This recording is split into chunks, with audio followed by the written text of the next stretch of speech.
Sure. I mean, so a lot of critics have pointed out, I'm certainly not the first, Mhm. the flaws in the way the algorithm works. So if we could go over it just briefly again.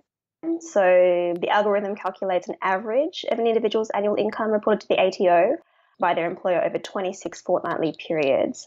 And then it compares it with the fortnightly earnings reported to Centrelink by the recipient of benefits. But this has some problems. So if you're a casual or contract worker, you're always going to receive, or you would regularly receive wages that fluctuate. So there's often going to be variations between those two earnings figures.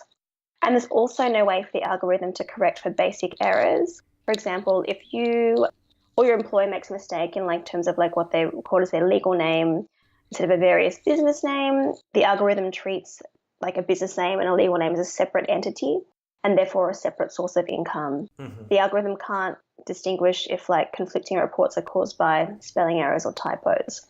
The reliance on automation is the issue here. Sure. So because the coalition chose to go down the path of full automation, they're missing that crucial human oversight that would be able to kind of prevent a lot of these problems from cropping up and would also prevent a lot of these kind of false debt notices being generated. With this increase in the false debt notices, have people been able to successfully challenge them and the accusations of cheating the system that go along with that? Yeah, that's interesting. I haven't seen any like figures on how many people have been able to successfully challenge. I have read the stories of people having their notices rescinded after review. I think there was some cases where I think the Guardian had reported one like an elderly man on so someone on the age pension was saddled with a bill in the tens of thousands of dollars and then it was eventually just recalled entirely so he didn't have to pay it.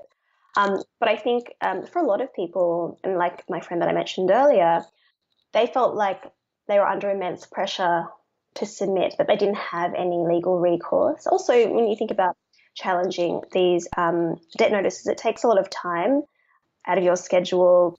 Lots of people have been tweeting this, trying to ring up Centrelink and being on hold for like 2 hours or, just being subjected to that kind of constant, like you're always on hold waiting to speak to someone or you get hung up on or you can't reach a human.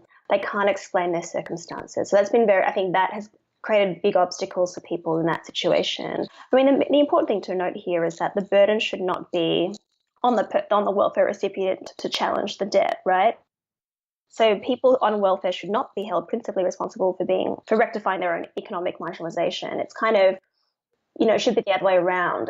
Why is it that someone has been accused of having false debt then has to like do all the work to prove that they are in fact genuinely in need of this? So it's a very kind of upsetting and it's rigged against people on welfare essentially. So I think it makes challenging the debt notices a really daunting task.